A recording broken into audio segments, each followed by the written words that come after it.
कम उम्र से ही उसका प्रभु में विश्वास था और उस पर प्रभु का अनंत अनुग्रह है। मुझ में प्रभु की दया और प्रेम की गहरी समझ है। परमेश्वर के न्याय और प्रबोधन वाले वचनों को देखकर वो उलझन में पड़ जाती है। परमेश्वर क्यों दयालु और प्रेममय भी है तो प्रतापी और क्रोधी भी है। सत्य की खोज में वो परमेश्वर के स्वभाव की क्या समझ हासिल करती है, ये जानने के लिए देखिए ईसाई गवाही वीडियो, मैं अब परमेश्वर को सीमाओं में नहीं बांधूंगी।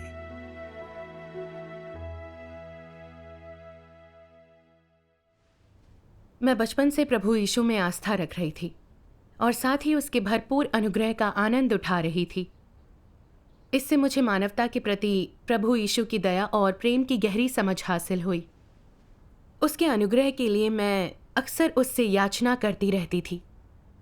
जब भी मेरे सामने कोई समस्या आती, मैं प्रभु से प्रार्थना करती और पाप करने पर उसके सामने आकर उसे कबूलती। प्रभु दयालु और प्रेममय है, इसलिए वह हमेशा मेरे पापों को क्षमा कर देता। मई 2019 में एक दिन फेसबुक पर मेरी मुलाकात बहन डायना और बहन वनीसा से हुई। हमने एक साथ बाइबल स्टडी ग्रुप में भाग लिया। उस दौरान बहन वनीसा की संगति मुझे अंतर्दृष्टि वाली लगी। सभा के दौरान बहन वनीसा ने कहा, प्रभु ने कहा कि वह अंत के दिनों में फिर से आएगा, तो हम उसका स्वागत कब कर सकेंगे। प्रभु यीशु ने कहा था, मेरी भेड़ें मेरा शब्द सुनती हैं। देख, मैं द्वार पर खड़ा हुआ खटखटाता हूँ। यदि कोई मेरा शब्द सुनकर द्वार खोलेगा तो मैं उसके पास भीतर आकर उसके साथ भोजन करूंगा और वह मेरे साथ। यह भी कहा, जिसके कान हो वह सुन ले कि आत्मा कलीसियाओं से क्या कहता है। आमीन। इन अंशों से हम जान सकते हैं कि प्रभु अंत के दिनों में आकर वचन व्यक्त करेगा। अंत के दिनों में प्रभु का स्वागत करने की बात परमेश्वर की वाणी को ध्यान से सुनना है। ईश वाणी सुनकर हम बुद्धिमान कुंवारियों की तरह प्रभु का स्वागत कर सकते हैं।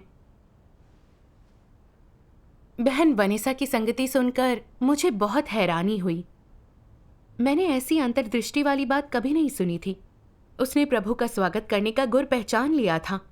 मुझे ऐसा एहसास पहले कभी नहीं हुआ था। परमेश्वर का धन्यवाद। उसके बाद बहन वनीसा ने मुझे एक बहुत ही जीवंत भजन वीडियो दिखाया। वीडियो के अंत में कहा गया था, सर्वशक्तिमान परमेश्वर की कलीसिया। मुझे उत्सुकता हुई। बाइबल पाठ पूरा होने पर मैंने ऑनलाइन खोज करना चाहा। मुझे बहुत सी नकारात्मक जानकारी दिखी, तो मैंने जानकारी के लिए बहन डायना से बात की। बहन डायना ने कहा कि प्रभु का स्वागत करना बड़ी बात है और आगाह किया कि मैं कहीं अफवाहों में न बह जाऊं। मुझे आशंकाओं को दरकिनार कर यह देखना चाहिए कि क्या यह सही मार्ग है। हाँ। कुछ दिनों बाद बहन डायना ने मुझे एक सभा में भाग लेने बुलाया। मैं उलझन में पड़ गई, मुझे जाना भी चाहिए या नहीं। बाइबल पर बहन वनीसा की संगति में अंतर्दृष्टि थी। मैं और अधिक सुनना चाहती थी, पर डर था वह जो प्रचार कर रही है वह सही मार्ग नहीं है। इस झिझक के चलते मैंने प्रभु से मार्गदर्शन करने की प्रार्थना की। उसके बाद मैं सभा में शामिल हुई। परमेश्वर का धन्यवाद। सभा के दौरान बहन वनीसा मुझसे बड़े जोश में बोली, प्रभु यीशु देहधारी सर्वशक्तिमान परमेश्वर के रूप में लौट आया है। उसने अनुग्रह का युग समाप्त कर राज्य का युग आरंभ कर दिया है। लाखों वचन व्यक्त किए हैं और प्रभु यीशु के छुटकारे के कार्य की बुनियाद पर वह परमेश्वर के घर से शुरू करके न्याय कार्य कर रहा है ताकि मानव जाति को शुद्ध कर बचाया जा सके। सर्वशक्तिमान परमेश्वर के सभी वचन सत्य हैं। वे परमेश्वर के देह धारण के रहस्य, उसके कार्य के 3 चरणों और बाइबल की आंतरिक कहानी बताते हैं। उसके वचन पाप का स्रोत भी बताते हैं कि कैसे शैतान भ्रष्ट करता है, कैसे परमेश्वर मानव जाति को बचाता है। वे परमेश्वर के न्याय कार्य का अर्थ भी बताते हैं। परमेश्वर ने वह मार्ग भी दिखाया है जिससे विश्वासी उद्धार प्राप्त कर सकते हैं। जैसे परमेश्वर बताता है कि भ्रष्टता दूर करने के लिए उसके न्याय का अनुभव कैसे करें, सत्य का अभ्यास कर ईमानदार कैसे बने, कैसे उसका भय मानकर बुराई से दूर रहें ताकि उसकी इच्छा पूरी करने वाले इंसान बने, वगैरह। सर्वशक्तिमान परमेश्वर के वचनों और कार्यों से प्रभु यीशु की भविष्यवाणी पूरी हुई। मुझे तुमसे और भी बहुत सी बातें कहनी हैं, परंतु अभी तुम उन्हें सह नहीं सकते। परंतु जब सत्य का आत्मा आएगा तो तुम्हें सब सत्य का मार्ग बताएगा, क्योंकि वह अपनी ओर से ना कहेगा, परंतु जो कुछ सुनेगा वही कहेगा, और साथ ही आने वाली बातें तुम्हें बताएगा। मुझे और मेरे वचनों को नकारने वालों का न्याय करने वाला एक है। जो वचन मैंने कहा है वही पिछले दिन में उसका न्याय करेगा, क्योंकि वह समय आ चुका है कि परमेश्वर के घर से न्याय शुरू किया जाए। परमेश्वर का धन्यवाद। जब आपने सुना कि प्रभु यीशु देहधारी सर्वशक्तिमान परमेश्वर के रूप में लौट आया है, तो आपको कैसा लगा? मुझे यकीन ही नहीं हुआ। मैंने मन में परमेश्वर से प्रार्थना की और परमेश्वर के वचनों पर विचार किया। धन्य है वे जो मन के दीन हैं, क्योंकि स्वर्ग का राज्य उन्हीं का है।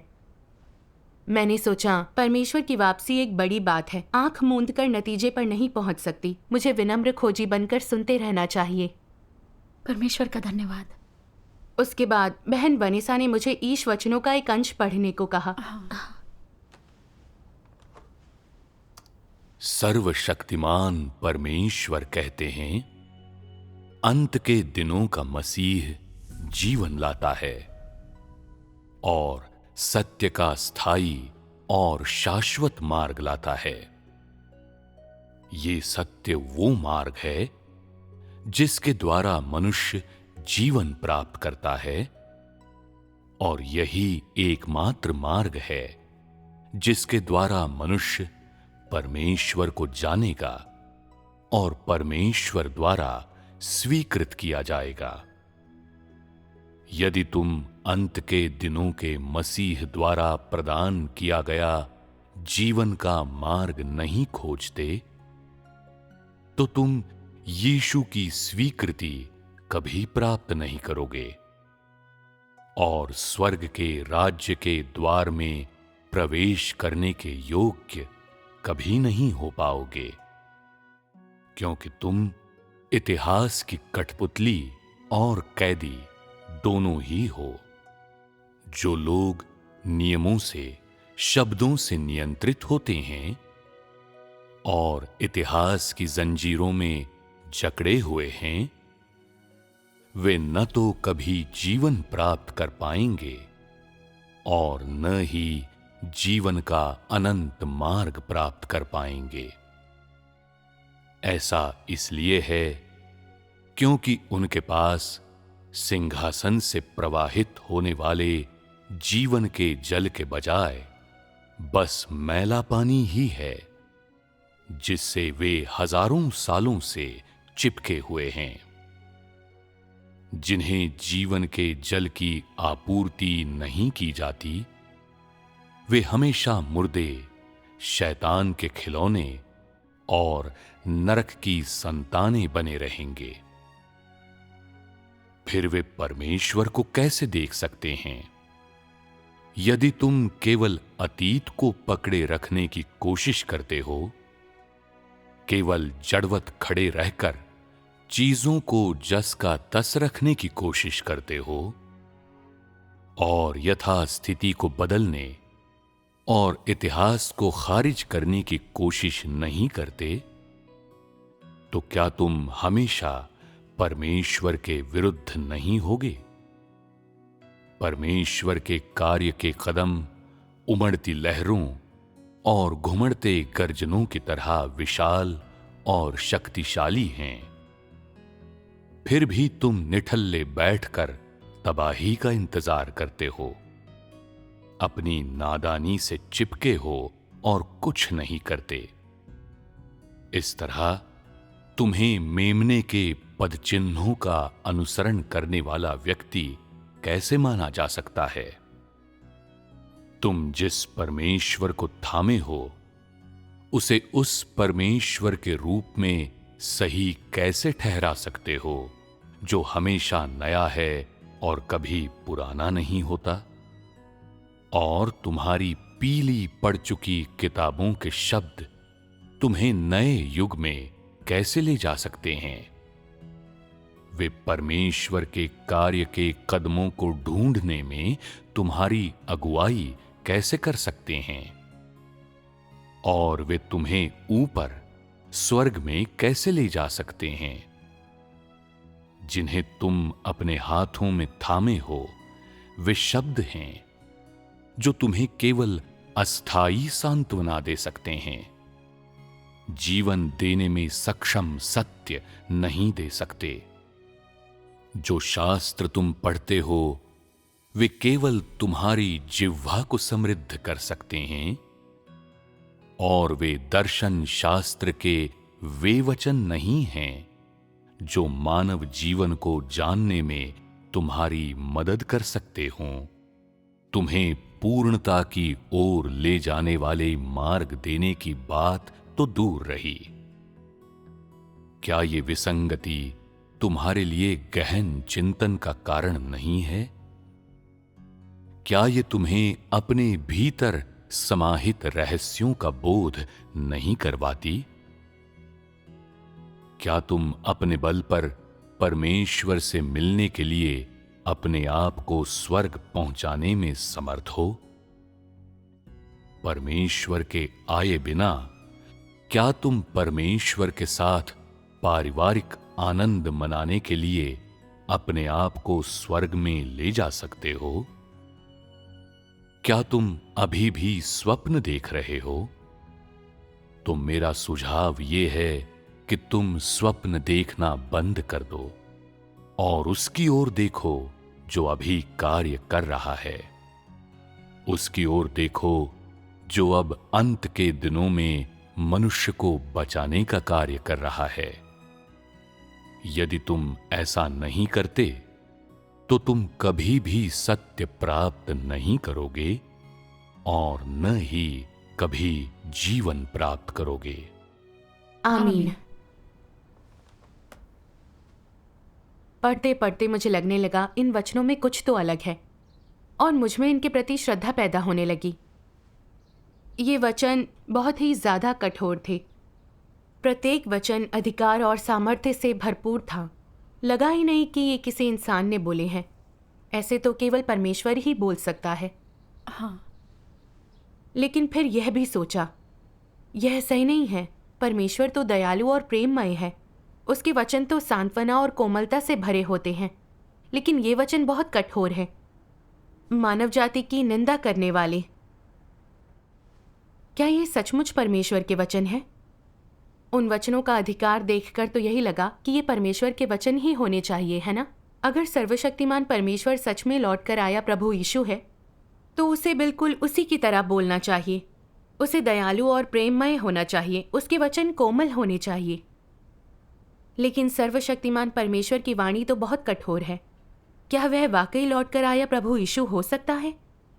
मैं बहुत उलझन में थी। क्या आपने बहन को बताया? हाँ, मैंने बहन वनेसा को अपनी आशंकाएं बताई।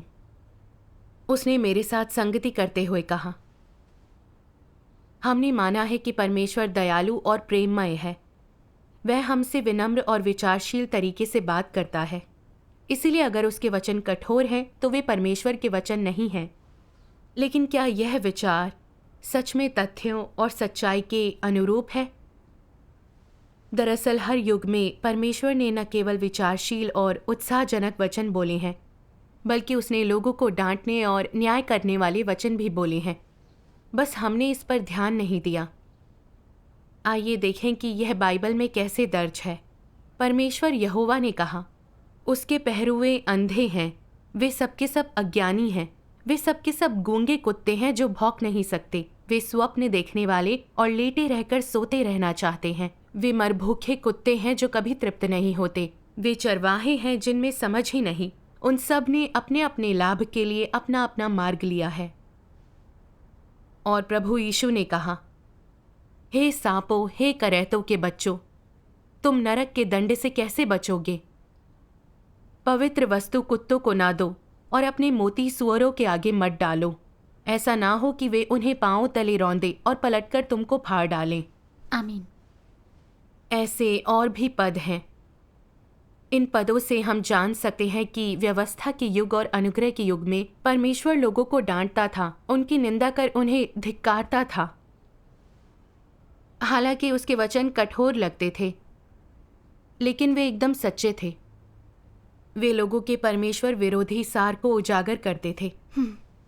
परमेश्वर के वचन चाहे कोमल हो या कठोर, वे सभी परमेश्वर के स्वभाव की अभिव्यक्तियां हैं। अगर हम परमेश्वर के स्वभाव को समझे बिना उसे दयालु के रूप में सीमित करेंगे तो हम उसके गंभीर वचनों पर एक राय बना लेंगे। सोचेंगे कि परमेश्वर केवल कोमलता से बोलता है, उसे कठोर स्वर में नहीं बोलना चाहिए, इसलिए ऐसे वचन परमेश्वर के नहीं हो सकते। उसके कोमल या कठोर वचनों के आधार पर कोई राय बना लेना बिल्कुल गलत है। यह हमारी धारणाओं का परिणाम होता है। हाँ, जैसे अगर हमारे माता पिता हमसे मधुरता से बोलें तब वे हमारे माता पिता हैं, लेकिन अगर हम कोई गलत काम करें और वे हमारे साथ कठोरता से पेश आएं तब हम उन्हें अपना माता पिता ना माने, क्या यह बेवकूफ़ी नहीं होगी? जरूर होगी। बहन की संगति सुनकर मैं इस मामले को समझ गई। यह बात सही है, माता पिता हमसे नरमी से बोलें या कठोरता से, क्या वे माता पिता नहीं रहेंगे? यहोवा परमेश्वर और प्रभु यीशु सबने कठोर वचन बोले हैं। यह बात मुझे पहले क्यों नहीं समझ में आई? मुझे लगता है नरमी और कठोरता के आधार पर यह तय करना गलत है कि ये परमेश्वर के वचन है या नहीं। इसका एहसास होने पर मेरे अंदर से प्रतिरोध का भाव चला गया। परमेश्वर का धन्यवाद। लेकिन जब भी मैं परमेश्वर के मानव जाति को उजागर और उसका न्याय करने वाले वचनों के अंश पढ़ती हूँ तो लगता है मेरी निंदा की गई है। मैं असमंजस में पड़ जाती हूँ। प्रभु यीशु दयालु और प्रेममय है, तो फिर सर्वशक्तिमान परमेश्वर इतना कठोर और लोगों से नाराज क्यों है? एक बार सभा में मैंने वनेसा से प्रश्न पूछा। मुझे सर्वशक्तिमान परमेश्वर और प्रभु यीशु एक ही परमेश्वर नहीं लगते। उनका स्वभाव एकदम अलग है। जब मैं प्रभु यीशु की कल्पना करती हूँ तो लगता है कि परमेश्वर बहुत दयालु है, लेकिन सर्वशक्तिमान परमेश्वर बहुत कठोर लगता है। उसके ज़्यादातर वचन लोगों का विश्लेषण करते हैं। वे दोनों आखिर इतने अलग क्यों हैं? बहन ने यह कहते हुए संगति की, लोगों में अक्सर यह भ्रम होता है क्योंकि वे परमेश्वर का स्वभाव नहीं समझते। आइए परमेश्वर के पिछले कार्य पर एक नज़र डालें। अगर हम परमेश्वर के धार्मिक स्वभाव को जान ले तो ये समस्या सुलझ जाएगी। जब परमेश्वर को सदोम और नीनवे के लोगों के कुकर्मों का पता चला तो उसके स्वभाव में क्रोध पैदा हो गया और उसने इन दोनों नगरों को नष्ट करने का निश्चय कर लिया। हाँ, उन्हें नष्ट करने से पहले परमेश्वर ने 2 स्वर्गदूतों को सदोम भेजा। वहां केवल लूत ने उनकी मेजबानी की। बाकी लोगों ने उनका स्वागत करने के बजाय उन्हें मारना चाहा। परमेश्वर उन लोगों के कुकर्म देखकर क्रोधित हो गया। जब स्वर्गदूतों ने लूत और उसके परिवार को बचा लिया तो परमेश्वर ने आकाश से आग बरसाकर लोगों, मवेशियों और वनस्पतियों को मिटा दिया। हाँ, अब नीनवे को देखते हैं। परमेश्वर ने इसे भी नष्ट करने की योजना बनाई। उसने योना को अपना संदेश देने के लिए भेजा। अब से 40 दिन के बीतने पर नीनवे उलट दिया जाएगा। जब नीनवे के राजा ने यह सुना तो वह नगर के लोगों को टाट पहनने और प्रार्थना करने के लिए ले गया और उसने कहा कि वे परमेश्वर के सामने प्रायश्चित करें। यह देखकर परमेश्वर ने अपना कोप वापस ले लिया और दया करके उन्हें विनाश से बचा लिया। हाँ, नीनवे और सदोम के प्रति परमेश्वर के भिन्न दृष्टिकोण से हम जान सकते हैं कि परमेश्वर का स्वभाव सच्चा होता है।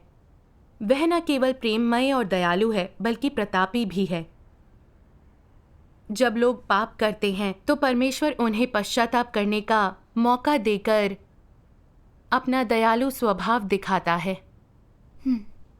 जब लोग जिद्दी बनकर प्रायश्चित नहीं करना चाहते, जब वे परमेश्वर का विरोध करते और उसके विरुद्ध आवाज उठाते हैं तो परमेश्वर प्रतापी स्वभाव दिखाते हुए क्रोध प्रकट करता है। इससे हम समझ सकते हैं कि परमेश्वर का धार्मिक स्वभाव दयालु के साथ क्रोधी भी है। परमेश्वर के अंतर्निहित स्वभाव में ये दोनों पहलू मौजूद है। आइए अब अनुग्रह के युग पर विचार करें जिसमें प्रभु यीशु ने अपना कार्य किया। जब लोग पाप करके प्रभु के पास आकर कुबूलते और पश्चाताप करते हैं तो वह उन्हें उनके पापों से मुक्त कर भरपूर अनुग्रह प्रदान करता है। इसलिए बहुत से लोग मानते हैं कि प्रभु का स्वभाव केवल दयालु है, वह क्रोधित होकर शाप नहीं देता, जबकि ये लोगों की धारणाएं मात्र हैं। जहां तक फरीसियों का सवाल है, वे प्रभु की निंदा करते थे, यहाँ तक कि उसका विरोध भी करते थे। उस समय प्रभु यीशु क्रोध से भर गया था। उसने निंदा कर उन्हें शाप दिया और उन पर 7 विपत्तियों का ऐलान किया। उनके प्रति उसने जरा भी दया नहीं दिखाई। इससे हमें पता चलता है कि सृष्टि के समय से लेकर आज तक परमेश्वर ने मानव जाति के प्रति धार्मिक स्वभाव व्यक्त किया है। परमेश्वर दयालु है, लेकिन वह प्रतापी और दंड देने वाला भी है। हाँ, जैसा कि सर्वशक्तिमान परमेश्वर कहता है, परमेश्वर की अनुकंपा और सहिष्णुता तो सचमुच है ही, किंतु जब वह अपने कोप का बांध खोलता है तब उसकी पवित्रता और धार्मिकता मनुष्य को दिखाते हैं कि परमेश्वर अपमान सहन नहीं करता। जब मनुष्य पूरी तरह परमेश्वर के आदेशों और उसकी अपेक्षाओं का पालन करने में सक्षम होता है, तब परमेश्वर अनुकंपा से भरपूर होता है। जब मनुष्य भ्रष्टता, उसके प्रति घृणा और शत्रुता से भर जाता है, तब परमेश्वर अत्यधिक क्रोधित होता है। किस सीमा तक वह अत्यधिक क्रोधित होता है? उसका कोप तब तक रहेगा जब तक मनुष्य का प्रतिरोध और दुष्ट कर्म दिखने बंद नहीं होते, जब तक वे उसकी नजरों के सामने अब और नहीं होते हैं। तब कहीं जाकर परमेश्वर का क्रोध गायब होगा। वह उन चीजों के प्रति सहिष्णु और दयावान है जो कृपालु, सुंदर और भली हैं। जो चीजें बुरी, पापमय और दुष्ट हैं, उनके प्रति वह प्रचंड रूप से कोपपूर्ण है, इतना कि उसका कोप रुकता नहीं है। ये परमेश्वर के स्वभाव के 2 सर्वोपरि और सबसे प्रमुख पहलू हैं, और इतना ही नहीं, इन्हें परमेश्वर ने आरंभ से लेकर अंत तक प्रकट किया है: प्रचुर दया और प्रचंड कोप। आमीन। परमेश्वर के वचनों से हम जान सकते हैं, प्रचुर दया और प्रचंड कोप, कि परमेश्वर के स्वभाव के 2 पहलू हैं जो मानव जाति पर जाहिर होते हैं। इन 2 पहलुओं में कोई विरोधाभास नहीं है, ये उसके स्वभाव का हिस्सा हैं। हमने परमेश्वर का केवल अनुग्रह देखा है, इसलिए वह दयालु है और क्रोध नहीं करता, यह मानकर हमें उसी सीमाओं में नहीं बांधना चाहिए। इस तरह की समझ एक तरफा होती है। हाँ, यह सुनकर मुझे एहसास हुआ कि परमेश्वर न केवल प्रेमपूर्ण और दयालु हैं, बल्कि वह प्रतापी, क्रोधी और शाप देने वाला भी है। ये परमेश्वर के स्वभाव के पहलू हैं। चूंकि मुझे परमेश्वर के स्वभाव की पूरी समझ नहीं थी, मुझे लगता था कि परमेश्वर केवल दयालु और प्रेममय है। दरअसल मेरी ये धारणाएं वास्तविकता के अनुरूप नहीं थीं। अपनी समझ को गहराई देने के लिए मुझे अधिक संगति सुननी चाहिए। परमेश्वर का धन्यवाद। बहन ने यह कहते हुए संगति जारी रखी, परमेश्वर प्रत्येक युग में जो स्वभाव प्रकट करता है, वह उसके उद्धार कार्य और भ्रष्ट मानव जाति की जरूरतों के अनुसार होता है। वचनों के इन 2 अंशों से ये स्पष्ट हो सकता है। सर्वशक्तिमान परमेश्वर कहते हैं, यीशु ने जो कार्य किया वो उस युग में मनुष्य की आवश्यकताओं के अनुसार था। उसका कार्य मानव जाति को छुटकारा दिलाना, उसे उसके पापों के लिए क्षमा करना था, और इसलिए उसका स्वभाव पूरी तरह से विनम्रता, धैर्य, प्रेम, धर्मपरायणता, सहनशीलता, दया और करुणामय प्यार से भरा था। वो मानव जाति के लिए भरपूर अनुग्रह और आशीष लाया, और उसने वे सभी चीजें जिनका लोग संभवतः आनंद ले सकते थे, उन्हें उनके आनंद के लिए दी। शांति और प्रसन्नता, अपनी सहनशीलता और प्रेम, अपनी दया और अपना करुणामय प्यार। उस समय मनुष्य के आनंद की ढेर सारी चीजें, उनके हृदयों में शांति और सुरक्षा का बोध, उनकी आत्माओं में आश्वासन की भावना और उद्धारकर्ता यीशु पर उनकी निर्भरता, ये चीजें उस युग में सबको सुलभ थीं जिसमें वे रहते थे। युग का समापन करने के अपने अंतिम कार्य में परमेश्वर का स्वभाव ताड़ना और न्याय का है, जिसमें वो सब प्रकट करता है जो अधार्मिक है, ताकि वो सार्वजनिक रूप से सभी लोगों का न्याय कर सके और उन लोगों को पूर्ण बना सके जो सच्चे दिल से उसे प्यार करते हैं। केवल इस तरह का स्वभाव ही युग का समापन कर सकता है। अंत के दिन पहले ही आ चुके हैं।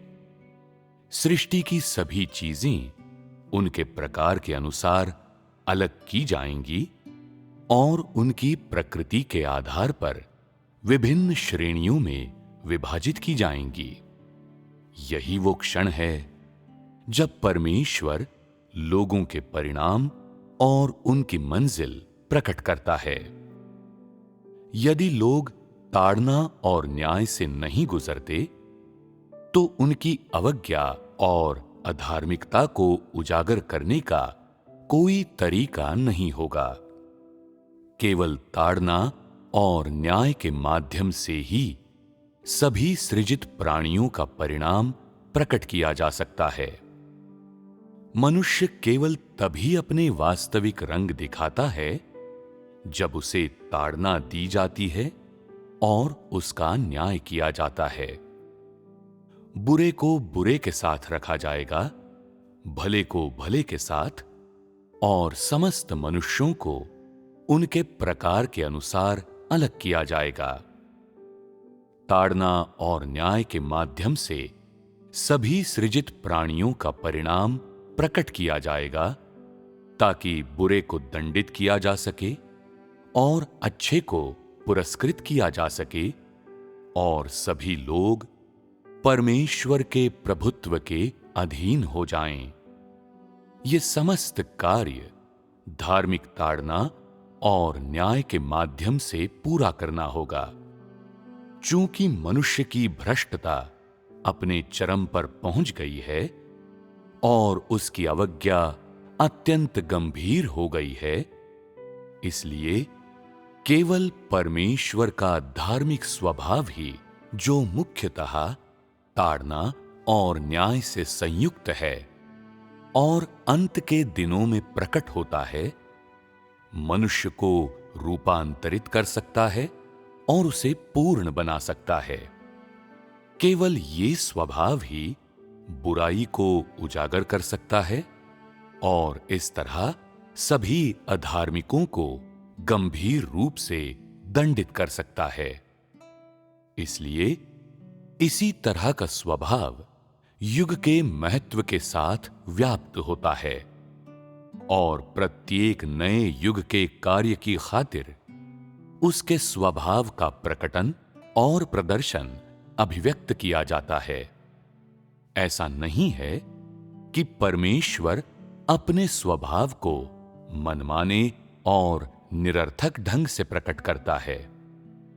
मान लो, अगर अंत के दिनों के दौरान मनुष्य का परिणाम प्रकट करने में परमेश्वर अभी भी मनुष्य पर असीम करुणा बरसाता रहता और उससे प्रेम करता रहता, उसे धार्मिक न्याय के अधीन करने के बजाय उसके प्रति सहिष्णुता, धैर्य और क्षमा दर्शाता रहता और उसे माफ करता रहता, चाहे उसके पाप कितने भी गंभीर क्यों न हों, उसे रत्ती भर भी धार्मिक न्याय के अधीन न करता, तो फिर परमेश्वर के समस्त प्रबंधन का समापन कब होता?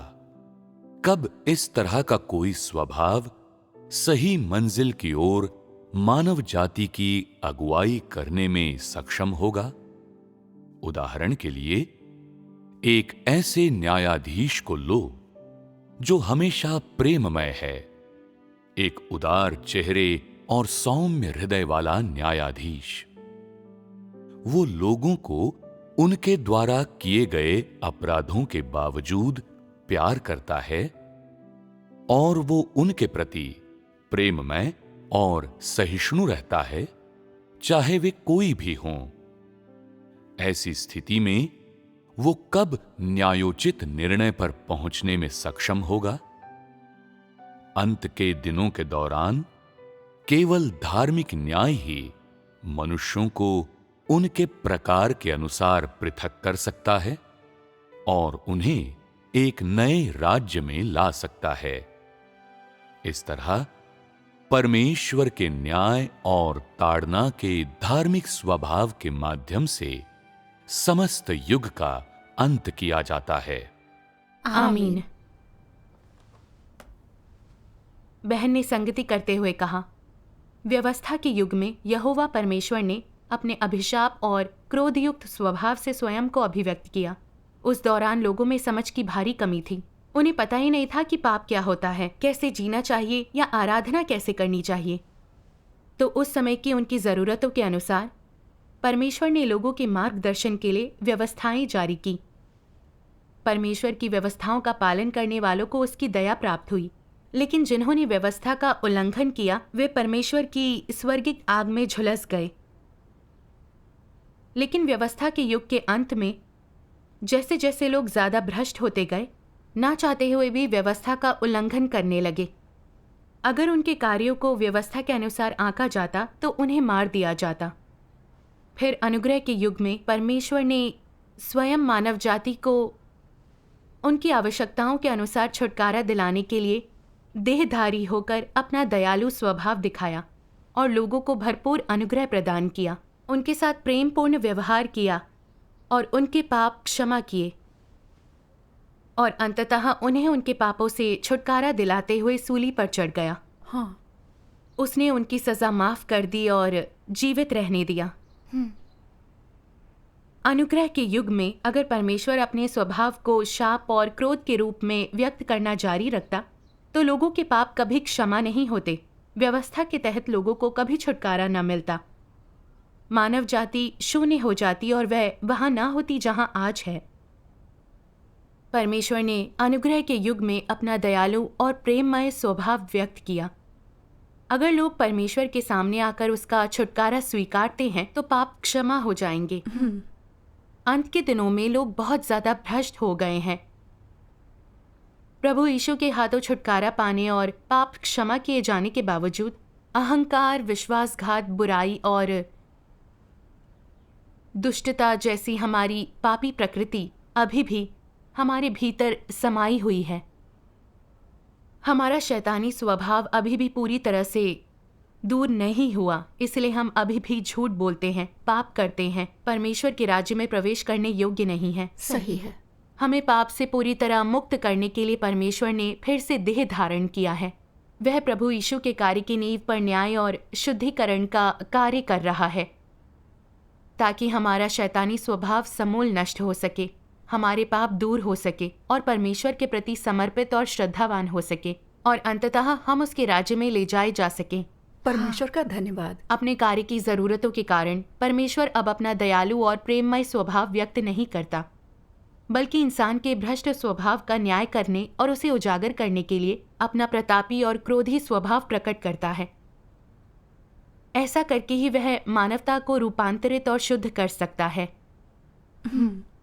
हालांकि हर युग में परमेश्वर अपना भिन्न स्वभाव प्रकट करता है, लेकिन उसका सार नहीं बदलता। परमेश्वर भ्रष्ट मानवता की जरूरतों के अनुसार कार्य करता है ताकि लोग परमेश्वर को बेहतर ढंग से समझ सकें, उसे और उसके स्वभाव को सीमाओं में न बांधे। सर्वशक्तिमान परमेश्वर और प्रभु यीशु अलग अलग स्वभाव प्रकट करते हैं, इस वजह से हमें उन्हें अलग नहीं समझना चाहिए। हाँ, उसकी संगति से आप समझ गई कि परमेश्वर ने अलग अलग युगों में भिन्न स्वभाव क्यों व्यक्त किया। हाँ, बहन की संगति सुनकर ही मुझे एहसास हुआ कि परमेश्वर अपने उद्धार कार्य की आवश्यकताओं और भ्रष्ट मानवता की जरूरतों के आधार पर तय करता है कि उसे हर युग में कैसा स्वभाव प्रकट करना है। अपने न्याय कार्य में सर्वशक्तिमान परमेश्वर धार्मिक स्वभाव प्रकट करता है ताकि मानव जाति को बचाया जा सके। भले ही उसका स्वभाव प्रभु यीशु से अलग हो, उसका प्रकटन मानवता की जरूरतों को पूरा करने के लिए है। सर्वशक्तिमान परमेश्वर और प्रभु यीशु दोनों एक ही हैं। बहन की संगति बहुत स्पष्ट थी, जिसने मेरी उलझनें दूर कर दी। परमेश्वर का धन्यवाद। परमेश्वर सदा नया रहता है। वो हर युग में अलग कार्य करता है और अलग स्वभाव प्रकट करता है।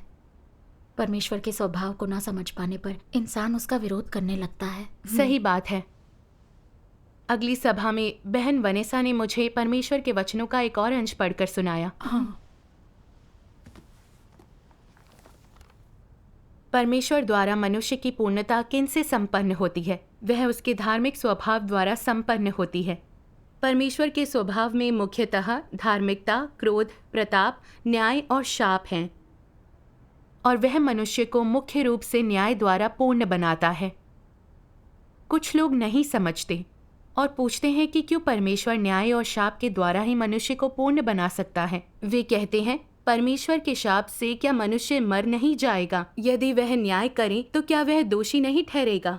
तो वह फिर भी पूर्ण कैसे बनाया जा सकता है? ऐसे शब्द उन लोगों के होते हैं जो परमेश्वर के कार्य को नहीं जानते। परमेश्वर मनुष्य की अवज्ञा को शापित करता है और उसके पापों का न्याय करता है।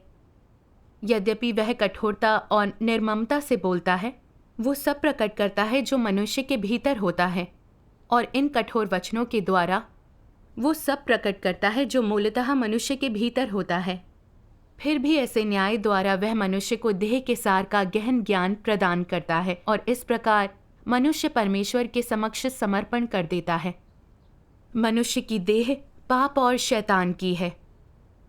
वह अवज्ञाकारी है और परमेश्वर की ताड़ना की पात्र है। इसलिए मनुष्य को आत्मज्ञान प्रदान करने के लिए परमेश्वर के न्याय के वचनों से उसका सामना और हर प्रकार का शोधन परम आवश्यक है। तभी परमेश्वर का कार्य प्रभावी हो सकता है। आमीन।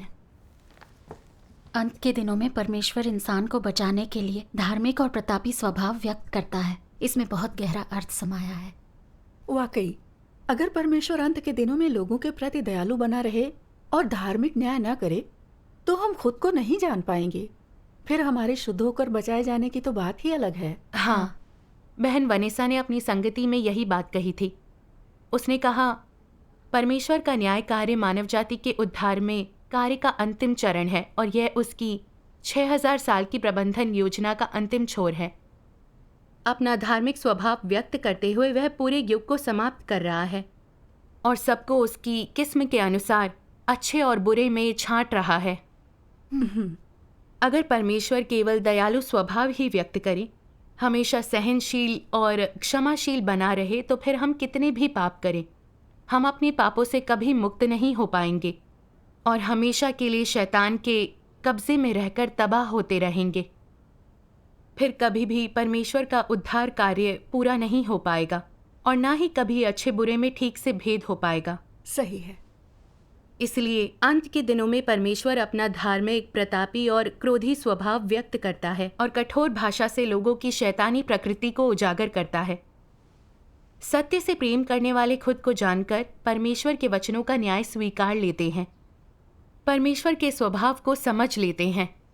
इस प्रकार उनमें परमेश्वर के प्रति श्रद्धा भाव पैदा होता है, जिससे उनके स्वभाव में बदलाव आता है।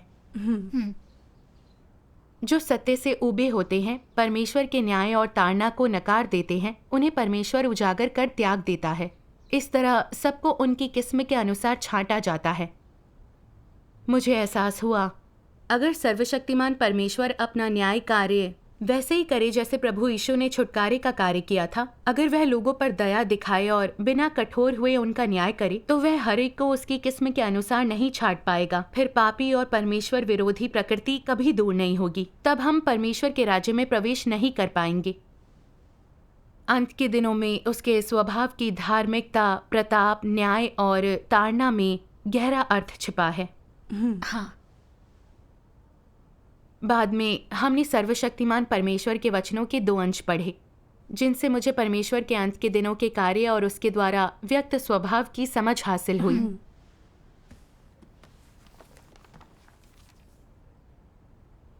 आज परमेश्वर तुम लोगों का न्याय करता है, तुम्हारी निंदा करता है, लेकिन यह निंदा इसलिए है ताकि तुम स्वयं को जान सको। वह इसलिए निंदा करता है, शाप देता है और ताड़ना देता है ताकि तुम स्वयं को जान सको, ताकि तुम्हारे स्वभाव में परिवर्तन हो सके और इसके अलावा तुम अपनी कीमत जान सको और यह देख सको कि परमेश्वर के सभी कार्य धार्मिक और उसके स्वभाव और कार्य की जरूरत के अनुसार है और वह मनुष्य के उद्धार के लिए अपनी योजना के अनुसार कार्य करता है, और कि वह धार्मिक परमेश्वर है जो मनुष्य को प्यार करता है, उसे बचाता है और उसे ताड़ना देता है। परमेश्वर मारने या नष्ट करने के लिए नहीं, बल्कि न्याय करने, शाप देने, ताड़ना देने और बचाने के लिए आया है। यद्यपि मेरे वचन कठोर हो सकते हैं, किंतु वे मनुष्य के उद्धार के लिए हैं, क्योंकि मैं केवल वचन बोल रहा हूँ, मनुष्य को दंडित नहीं कर रहा। इन वचनों के कारण मनुष्य प्रकाश में रह पाता है, जान पाता है कि प्रकाश मौजूद और अनमोल है, और यह जान पाता है कि ये वचन उसके लिए कितने फायदेमंद है। यह भी जान पाता है कि परमेश्वर उद्धार है। यद्यपि मैंने न्याय के बहुत से वचन कहे हैं, लेकिन तथ्यों का आगमन नहीं हुआ है। मैं अपना काम करने और अपने वचन बोलने के लिए आया हूँ। मेरे वचन सख्त हो सकते हैं, लेकिन ये तुम्हारी भ्रष्टता और विद्रोहशीलता का न्याय करने के लिए बोले जाते हैं। मेरे ऐसा करने का उद्देश्य मनुष्य को शैतान के अधिकार क्षेत्र से बचाना है। मैं अपने वचनों का उपयोग मनुष्य को बचाने के लिए कर रहा हूँ। मेरा उद्देश्य उसे नुकसान पहुँचाना नहीं है। मेरे वचन कठोर इसलिए हैं ताकि मेरे कार्य में परिणाम प्राप्त हो।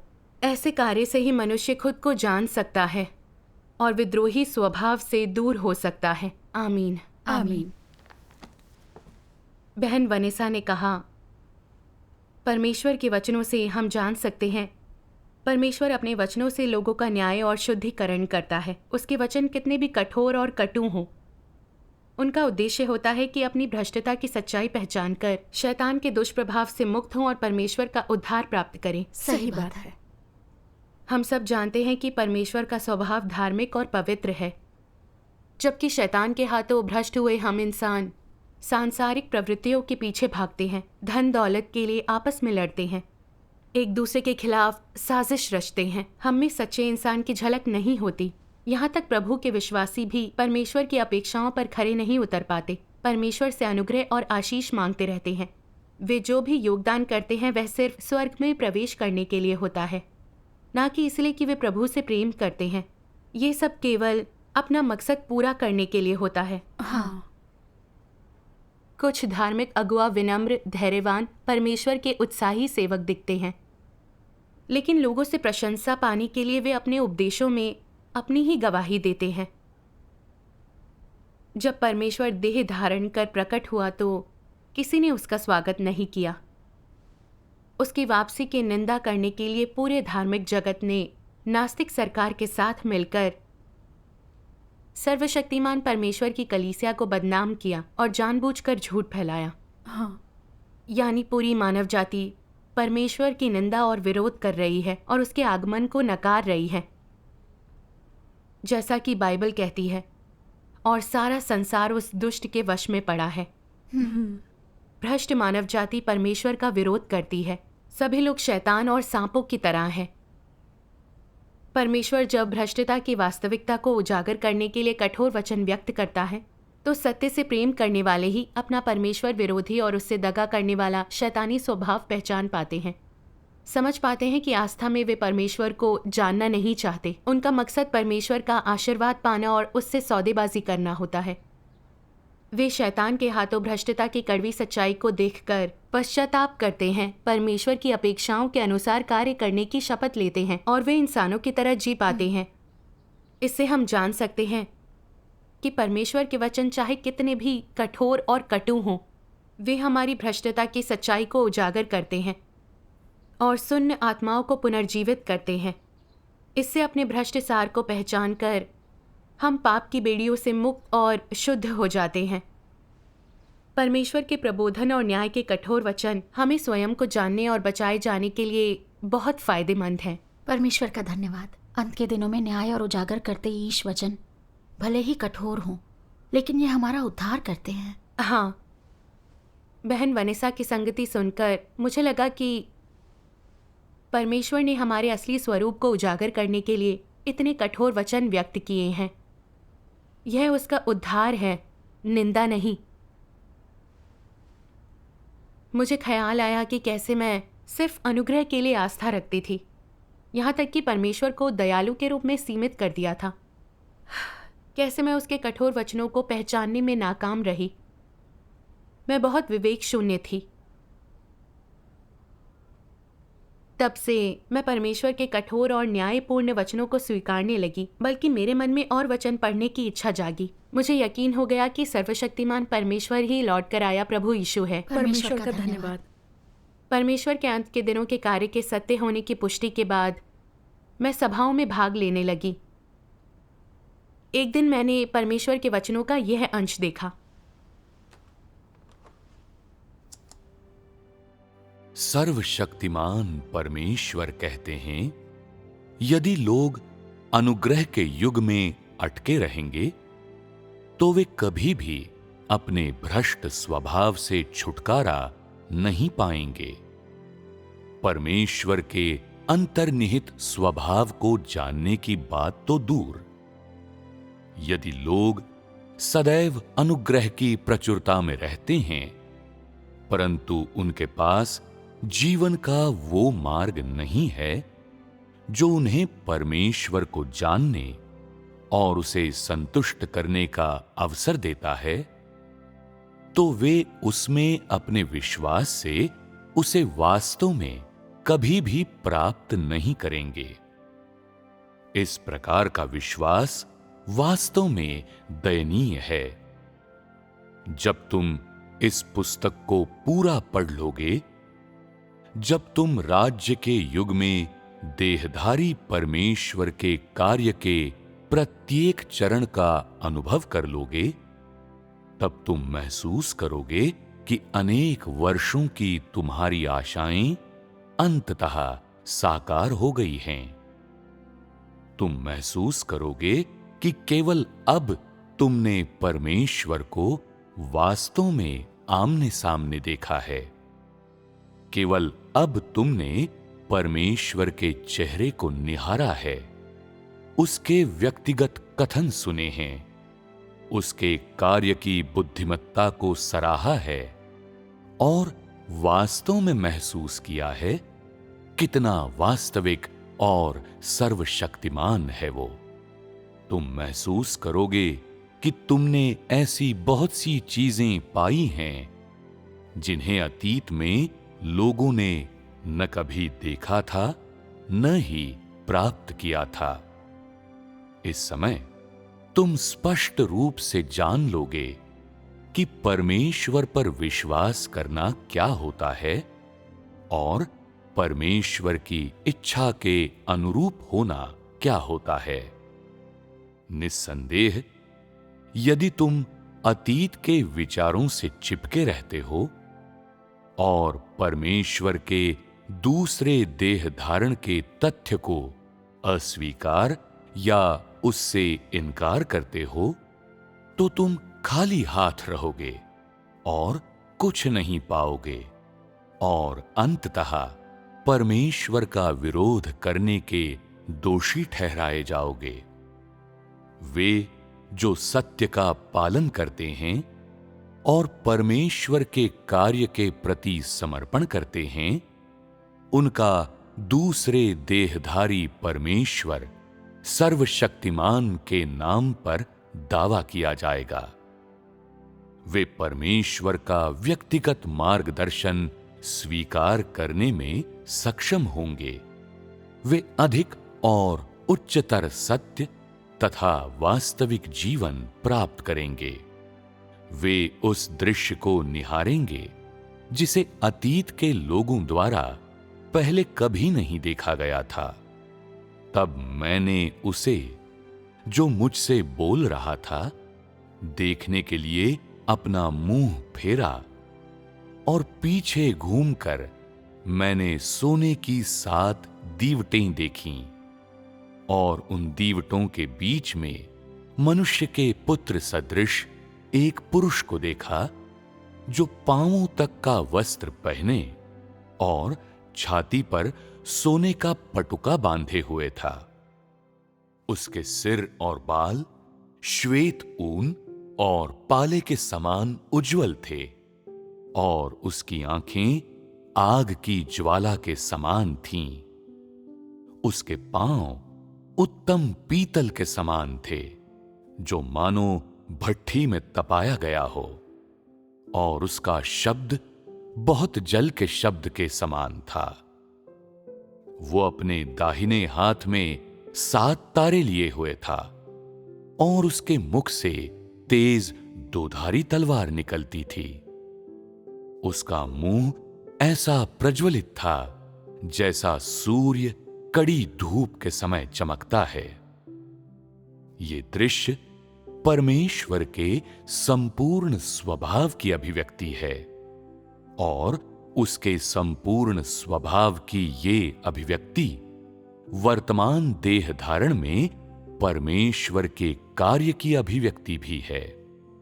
ताड़ना और न्याय की बौछारों में मनुष्य का पुत्र कथनों के माध्यम से अपने अंतर्निहित स्वभाव को अभिव्यक्त करता है, और उन सबको जो उसकी ताड़ना और न्याय स्वीकार करते हैं, मनुष्य के पुत्र के वास्तविक चेहरे को निहारने की अनुमति देता है, जो यूहन्ना द्वारा देखे गए मनुष्य के पुत्र के चेहरे का ईमानदार चित्रण है। निस्संदेह ये सब उनके लिए अदृश्य होगा जो राज्य के युग में परमेश्वर के कार्यों को स्वीकार नहीं करते। परमेश्वर का वास्तविक चेहरा मनुष्य की भाषा के इस्तेमाल द्वारा पूर्णतः व्यक्त नहीं किया जा सकता, और इसलिए परमेश्वर उन साधनों का इस्तेमाल करता है जिनके द्वारा वो मनुष्य को अपना वास्तविक चेहरा दिखाने के लिए अपना अंतर्निहित स्वभाव अभिव्यक्त करता है। आमीन। वचनों से मुझे एहसास हुआ कि प्रकाशित वाक्य में यूहन्ना को जो दर्शन मिला वो पूर्वाभास देता है कि कैसे अंत के दिनों में परमेश्वर के न्याय के वचन आग या धारदार तलवार की तरह हैं और परमेश्वर के धार्मिक स्वभाव से भरे हैं। जो लोग परमेश्वर का कार्य स्वीकारते हैं दरअसल वही परमेश्वर के स्वभाव को समझ सकते हैं और इंसान को बचाने के उसके सच्चे इरादे समझ सकते हैं। इस एहसास ने मुझे भीतर तक हिला दिया। हे सर्वशक्तिमान परमेश्वर, तेरे वचनों के प्रबोधन और न्याय से मैंने जान लिया है कि तू न केवल दयालु है बल्कि क्रोधी भी है। ये सब तेरे धार्मिक स्वभाव के पहलू हैं। हे सर्वशक्तिमान परमेश्वर, तेरे वचन वाकई अनमोल हैं। मैं खुद को जानने के लिए तेरे वचनों के न्याय और ताड़ना को स्वीकारने को व्यग्र हूँ। हाँ, अब से मैं तेरे वचनों को कर्मठता से खाऊंगी और पीऊंगी। तेरे न्याय और ताड़ना को स्वीकार कर सत्य की खोज के मार्ग पर चलूंगी। परमेश्वर का आमीन। धन्यवाद, आपकी संगति के जरिए सीखने मिला।